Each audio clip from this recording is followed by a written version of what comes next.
esteemed alumni of ICM.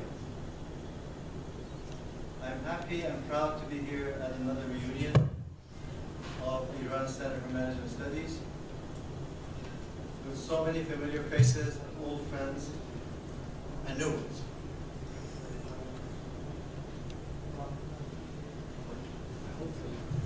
Oh, thank you. Boy. We have come from near and far to be together today so we can renew our friendship and build our past achievements. I want to thank my dear Iqbal Alavi. Where is she? Oh, there. Without whom these crucial meetings would not be taking place. I'm sure you all know that, but I wanted to say it, repeat it anyway. She's the reason we are all here today. Thank you, Iqbal. Oh, Iqbal John. Please join me in thanking Ms. Alavi for her commitment to this endeavor.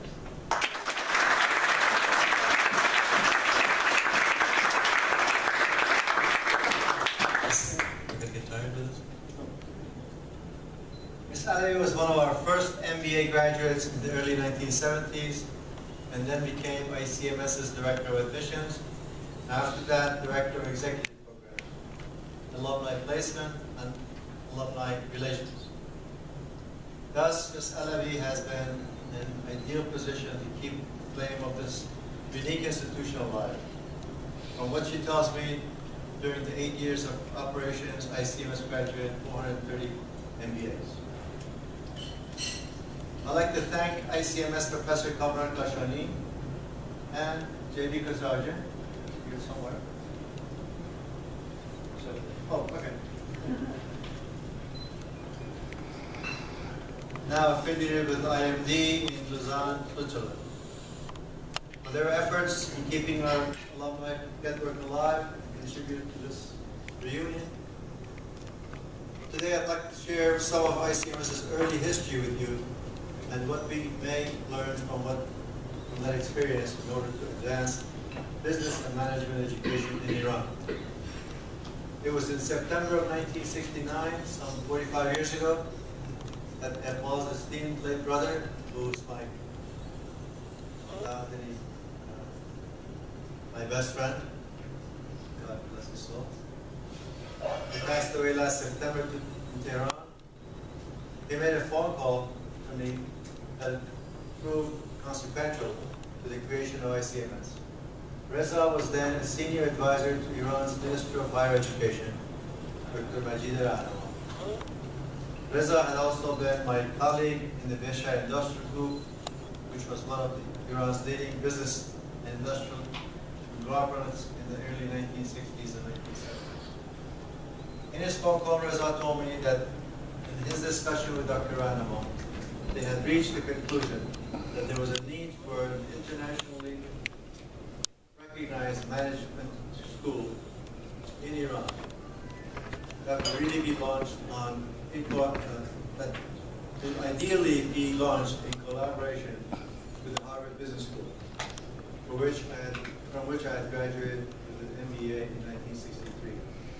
He added that they had thought that I would be the person to make all this happen. At first, I found Reza's idea brilliant, but somewhat fanciful. Given the challenge of bringing all the pieces together in Iran, and then convincing Harvard, a traditional bound and slow-moving organization, to take up the challenge. Nowhere in our part of the world, even across Asia, had the Harvard Business School undertaken such a project. And this would, in many ways, be the first, not just for us in Iran, but for Harvard itself. My doubts were soon laid to rest when, in a matter of days, I received another phone call, this one from Minister Rahnama, Secretary, saying that he would like to have lunch with me. That lunch sealed the deal and got me motivated to dedicate my full-time attention to this endeavor for the next 3 years. This launch featured Dr. Rahnama, Reza Alavi, and Abdulali Farwayan, who was then the head of the Iran Chamber of Industry and Mines. Mr. Rahnama said during this fateful launch that with the growth of industry and economic progress in Iran, there was an acute need for Western-trained managers in this country who could function and thrive in modern corporate and international environment. The consensus was that since I had held an MBA from Harvard, and since I was involved in my family's businesses, I would be the one to make this happen. Later, we were joined in this endeavor by Prince Abdul Reza Pahlavi, who was a Harvard graduate himself, who would serve as, who we asked him to serve as chairman of ICMS's Board of Trustees. In a matter of weeks, I was ready to depart for Cambridge, Massachusetts to present a proposal to the Harvard Business School. At first, I was not certain whether that would be possible. I spoke to a number of HBA's faculty members, and when they listened intently to the proposition and approved of the idea and principle, there was no institutional and official expression of interest on their part at that stage. I found this uncertainty unnerving, but nevertheless continued the quest by focusing on 3 faculty members who ended up being crucial to the success of this effort. Professor Roland Christensen, under whom I had studied, Bruce Scott, who was perhaps the most important for the success, and Frank Aguilar, another colleague of his. In December 1969, a mere 3 months after our fateful launch, we succeeded in receiving and hosting these 3 HBS professors in Tehran for a substantive working group. In 1971, Professor Bruce Scott and I drafted a 3-page memorandum of understanding that outlined the relationship between HBS and ICMS. The basic tenet of the agreement was as follows. Harvard University supports the establishment of ICMS. It will allow the use of its cases and research at ICMS. The first president of ICMS was Professor Robert Liveridge, followed by Professor Lai Barnes, both of whom remain legends at HBS, although fortunately they both passed away by now. When we Google these names, we see that according to the Crimson Harvard newspaper, these men saw the years they spent in Iran as being some of the most exciting and fruitful work they had done throughout their lives. So what are some of the lessons we learned in those years from establishment of ICMS? First, the importance of personal commitment. One of HBS's professors with whom I discussed the idea of launching ICMS during my working visit in September '69 was Professor George Cabot Lodge. He told me, Habib, to meet the most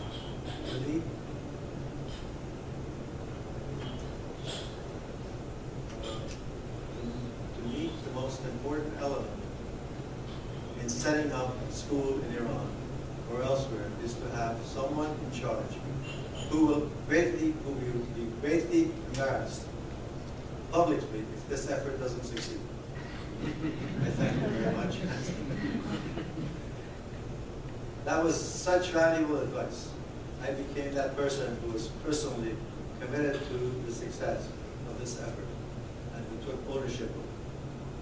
For those 3 years between 1969 and 1972, the successful launch of ICMS was my reason for being. I had to work not just on ideas, but also on fundraising, which is always a challenge and laborious task. Second is the importance of independence and integrity. From the very beginning, we knew that for ICMS to succeed, it would need to be an independent entity that was not run by the Iranian or any other government. This allowed it to act as a nimble, result-oriented entity, focusing on training internationally competitive management. This independence was crucial in the area of funding. While the government of Iran provided some matching funds and the land we needed to construct the campus, more than half of our initial endowment came from private sources, therefore advancing the culture of philanthropy commitment to the greater good among Iran's business leaders. The reason ICMS succeeded in those early years was that we built it as a public-private and philanthropic venture, not as anyone's exclusive property. There is the issue of equity and access. I remember how important it was for us at the time to ensure that the individual student's financial limitations would not prevent them from gaining acceptance to our school. In fact, their tuition and residency fees at the time, amounting to 12,000 tomans a year, then the equivalent of $2,000, was about 1/3 of the actual cost of training them in our 11-month program. It is always a shame when outstanding talent doesn't self-actualize because of financial limitations. Fourth is the crucial importance of teamwork. While I had in many ways taken ownership of the project, I knew that without the full and full-hearted cooperation of others, we could not launch such a challenging project. From our initial team to all those who helped bring ICMS to life, I always thought that my own role was merely facilitated. In our time especially, I think top-down approaches do not work, especially in educational efforts. While there is indeed a need for one or more people to be on the hook, in quotes, actually put it, the importance of collective ownership and commitment cannot be overestimated. Finally, and the last, is the importance of advancing a socially conscious and sustainable culture among the businessmen class. I really owe this recognition to my late father, لاجوردی, whose spirit of generosity and service has guided me from my earliest days and still does today. The real leaders are propelled by the ethic of collective gain and servant leadership, as somebody mentioned. Now that I have described the early history of ICMS, let me conclude by saying that if we succeed in reviving the positive energy and win-win philosophy that brought ICMS to life over 4 years ago, 4 decades ago, sorry, decades ago, we can, together and in cooperation, make history once more. We owe it to succeeding generations. Once again, thank you for being here and for participating in this special event. Thank you.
Took a lot of trouble to prepare this. in spite of a lot of hard work that he had to do and everything else. So thank you very much.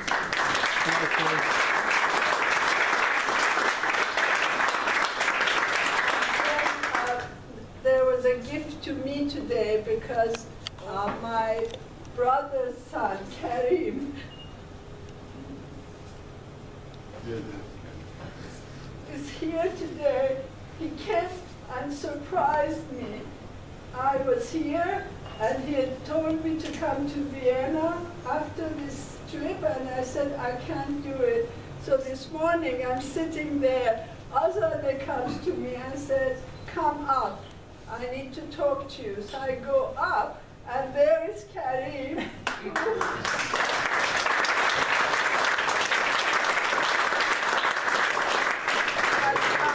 I'll come with his wife, Sarah, to surprise me and be with me. And what a wonderful time you arrived, because Habib made mention of your father and my brother. Thank you very much. Open it, open it. Iqbal, open it. Yeah. Seen the words that are there. Dr. Habib, Yeah. In recognition of his inspiring vision, his fierce dedication and unwavering commitment, he established ICMS, a school that embodied excellence.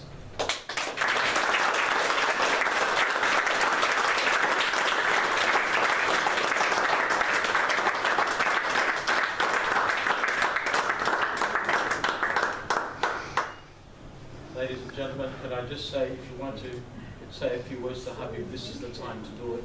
We'll start again in 10 minutes, okay? Yeah.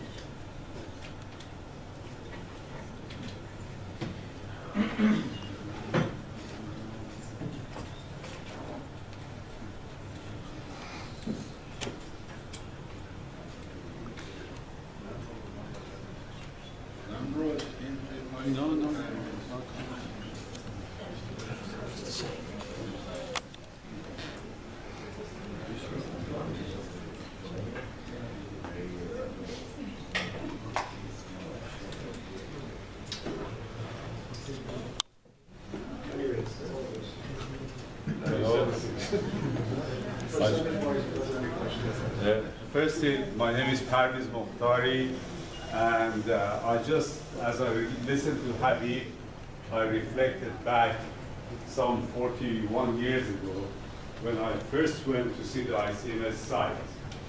And it was a construction in progress, it was robots, and I said, my God, this place is never going to be finished in time. But I had underestimated your energy and your leadership, because it opened up on time, and we started class on the first day. Everything was in place. That was amazing. Well done. The other thing I speak for the alumni body here, I just want to say what a privilege it was to be part of that story. I think I speak for everyone. We benefited a lot. It changed our lives forever. And even those minority reporters, they said it was great. We loved being there, and thank you for making that happen. Thank you so much. Yeah.